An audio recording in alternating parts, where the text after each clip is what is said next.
Berikut beberapa penyelesaian progres TO7 yang akan dijelaskan oleh teman-temanmu. Oleh karena itu, buka buku progresmu dan simak penjelasan mereka. Oke, sekarang PPU nomor 1. Oke, nomor 1 itu kan ditanya tentang kalimat non formal terdapat pada.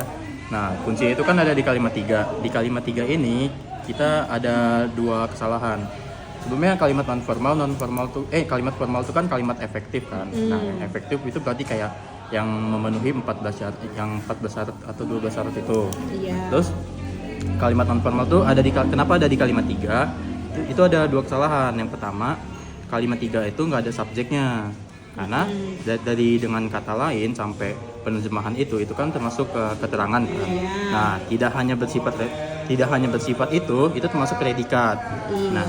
Nah, terus yang melainkan juga reproduktif itu kayak informasi tambahan gitu. Makanya kita buat keterangan tuh ya. Makanya kita buat itu keterangan juga. Itu kesalahan yang pertama.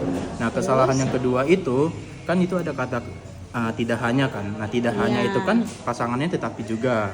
Tapi di kalimat 3 ini tidak hanya itu, malah dia makin melainkan juga. Nah, di situ salah juga. Maka kalimat yang non formal itu ada di kalimat 3 yang mempunyai dua kesalahan. Oke, berarti konjungsi korelasinya lah itu yang salah juga Iya, ya. konjungsi korelasinya. Oke, mantap. Nomor 4 itu makna pada pasangan kata pembaca dan penulis dalam bacaan tersebut yang nggak stipe.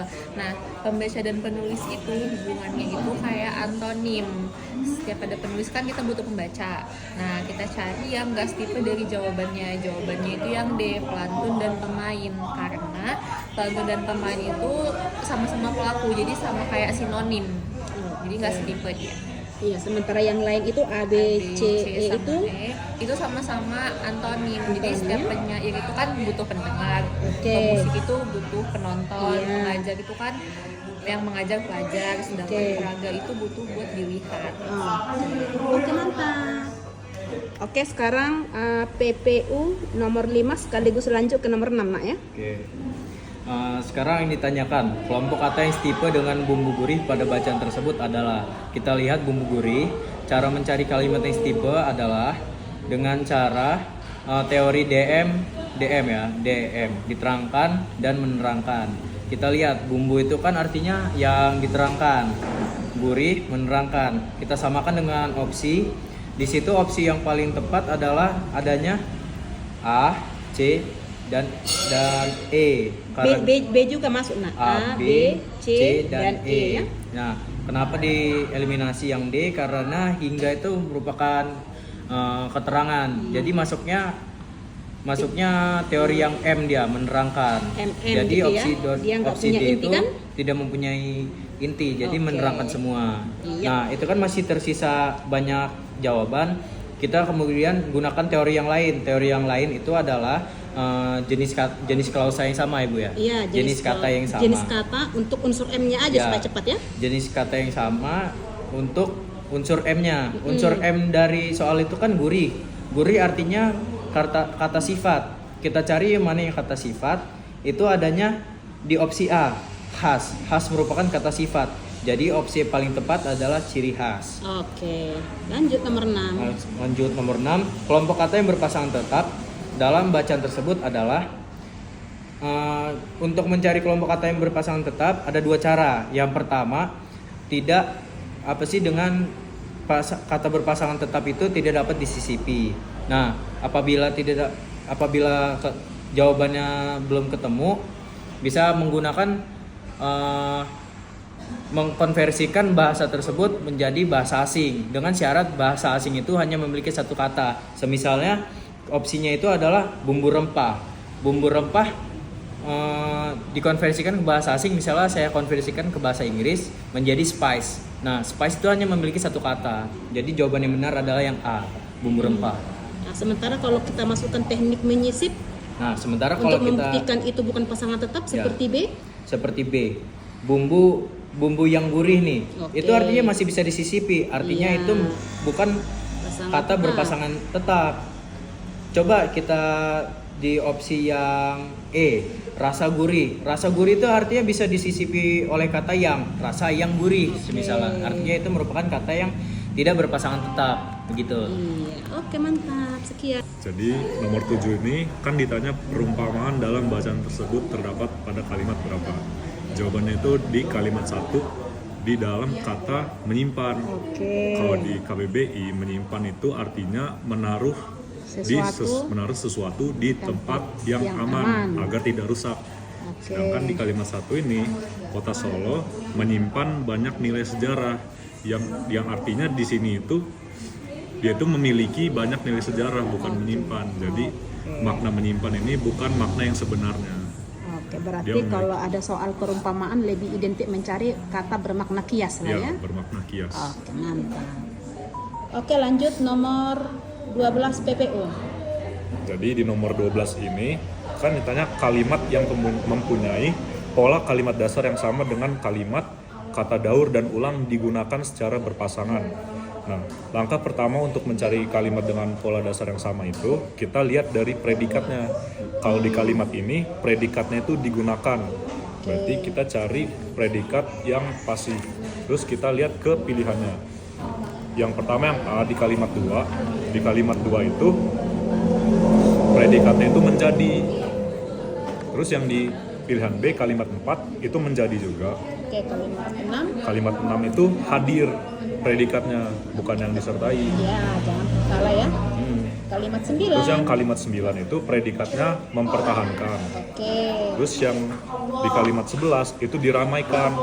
Jadi nomor 12 ini jawabannya kalimat 11 karena predikatnya sama pasif. Sama-sama pasif, Iya, transitif berawalan dia. Oke, mantap. Ya. Oke, sekarang PPU nomor 14. Ya. Oke, nomor 14 ini kan soalnya imbuhan ber pada kata berakhir dalam kalimat 7 mempunyai makna yang sama dengan imbuhan ber dalam kalimat. Nah, coba kita lihat dulu nih, berakhir di kalimat 7-nya. Di kalimat 7 itu kan ada, bahkan biarpun pada musim kemarau, tanah di kawasan tersebut cenderung basah dan berair kan. Nah, berarti kan yang berairnya itu kayak memiliki makna itu kayak mengeluarkan sesuatu kan. Nah, mengeluarkan airnya gitu. Terus kita lihat di opsi A, B, C, D, E ini yang makna bernya itu yang mengeluarkan sesuatu juga gitu. Nah, jawabannya kan yang A. Coba kita lihat yang B dulu. Berjalan. Oke, coba yang A tadi berarti ayam berkokok ya, ayam pada berkokok dini hari. Pada dini hari berarti kan kayak Ayam mengeluarkan suara kokok gitu. Oke. Ya. Terus kalau yang B, berjalan tuh kan berarti kayak sesuatu tindakan jalan gitu kan. Iya. Berarti yang B itu salah. Terus yang C, saya berkakak dengan Pak Badrul. Berkakak itu bukan kayak makna Memiliki kakak, bukan ya, kan? Bukan memiliki kakak, Tapi tapi sebagai panggilan kakak. Iya, panggilan kakak. Atau memanggil ya, saya memanggil gitu. kakak dengan Pak Badrul gitu kan? Ya, Oke. benar. Terus kalau saya bergembira itu kan berarti kayak merasa atau perasaan gembira gitu Iya, kan. Nah, oke. Jadi yang D juga salah. Yang E, ibu berhias itu kan berarti kayak suatu tindakan yang Dilakukan untuk diri sendiri gitu. Iya. Maka yang di antara A, B, C, D, E yang tepat jawabannya adalah yang A. Umumnya ayam berkokok pada dini hari. Oke, mantap. Oke, sekarang PPU nomor 16 nanti dilanjut lagi ke nomor 17 nak ya. Oke, lanjut penjelasan. Nomor 16. Kata manakah pada bacaan tersebut yang pola bentukan katanya dapat digunakan untuk membentuk kata lain? Jawabannya dodol, karena pepohonan tuh kata dasarnya pohon. Ada disertai sama imbuhan pe, akhirannya an. Nah, jadi kesimpulannya kalau ditanya tentang pola bentukan, cari aja pilihan yang punya Imbuhan. Oke, nomor 17. Rasa suasana estetis dalam kalimat 3 semakna dengan C, musik modern. Kenapa begitu? Karena caranya itu Cara mencari perasa semakna adalah menyisipkan kata yang sama. oke. Kenapa nak di dalam kata suasana estetis? Yang Ya, berarti yang bisa menyesuaikan adalah musik yang modern. Oke, thank you. Kata tersebut dalam kalimat 2 merujuk pada jawabannya pembacaan puisi E ya. Kenapa? Di dalam kalimat 2 kita harus memaknai secara utuh kalimat 2 itu ya. Adapun kata kunci dalam kalimat 2 ini yaitu pembaca puisi nasional.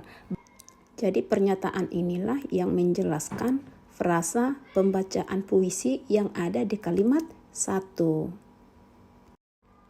Kata yang tepat untuk menggantikan aktivitas di dalam kalimat 2 itu adalah kegiatan, bukan kinerja. Aktivitas itu sendiri bermakna kegiatan, atau sebuah proses ya. Sementara kinerja itu tidak sama dengan kata kerja. Kinerja itu adalah hasil dari kerja itu sendiri. Tapi kalau kerja, itulah merupakan prosesnya. Untuk soal nomor 3 ini, cukup kita fokus ke konjungsi berpasangan atau konjungsi korelasi.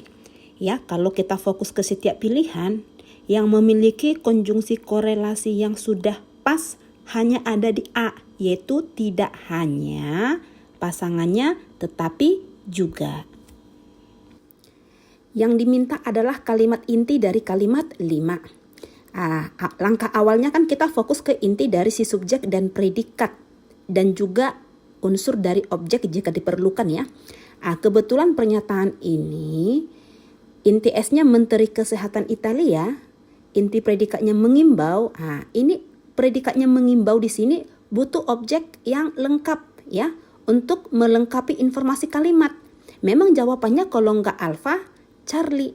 Tapi kembali ke unsur objek tadi supaya lengkap informasinya diambillah pilihan C. Itulah alasannya. Seandainya pilihan C tidak ada, bisa jadi nanti kita pilih jawabannya A. Nomor 6, kalimat mana yang isinya sama dengan kalimat 4. Nah, kalau misalnya isinya sama, itu kita fokus aja ke S dan P. Di sini unsur S dan P-nya itu teknologi itu S, telah menjadi dasar itu P. Nah, kita fokus aja. Nah, jawabannya itu C. Kenapa? Karena saat ini teknologi telah mendasari. Mendasari itu sama artinya dengan menjadi dasar dari. Makanya kita fokusnya ke mendasari itu. Jawabannya C. Iya, mendasari bersinonim atau sama aja dengan makna menjadi dasar dari ya. Jadi hanya mengubah bentuk predikatnya aja ini ya. Artinya sekalipun kita ubah bentuk predikatnya tetap aja makna dalam isi kalimat itu sama. Oke. Soal nomor 8, kita disuruh memperbaiki kalimat 7. Pernyataan ini sangat sederhana ya. Langkah pertama cukup fokus ke kata menyatakan. Ingat predikatnya menyatakan, yang di belakang itu harusnya butuh objek. Objeknya meluas. Oke? Jadi kita lihat pilihan, tidak boleh kata menyatakan tentang. Yang boleh adalah menyatakan bahwa. Jadi pilihan yang mungkin antara B dan D. Hanya saja B salah karena kalimat itu tidak memiliki unsur subjek. Selain pilihan B yang tidak memiliki unsur subjek, pilihan A dan C juga tidak punya S karena kalimat ini diawali dengan kata menurut. Di sini kan dia minta diksi atau pilihan kata yang kurang tepat. Terus di sini tuh harus digarisbawain karena ini dibilang diksi pilihan kata. Kalau saya jawab yang E karena yang menggabungkan kalimat 5 ini salah. Kalau misalnya dilihat di sini di kalimat 5 menggabungkan ini tuh predikat, terus elemen musik bla bla blanya ini objek. Kan di kalimat 5 ini tuh nggak ada subjeknya, berarti dia nggak efektif. Kalau misalnya diganti jadi penggabungan sama aja. Jadi S semua ya? Jadi S semua. Okay. Jadi biar ada subjeknya makanya diganti jadi digabungkan. Digabungkan apa? Elemen musik. Jadi elemen musiknya jadi subjek. Oke, jadi kita jangan terkecoh ya dengan pilihan. Kan ada juga Maci ini emang salah. Kalau mempesona harusnya memesona. Kalau yang C personil ini kan di personel. Cuman di sini mintanya kan pilihan Diksi. kata yang ini yang kurang tepat. Iya, Kalau diksi ya, bukan kata-kata tidak bakunya ya. Oke. Jadi jawabannya yang lebih tepat yang E. Oke, mantap. Sekian.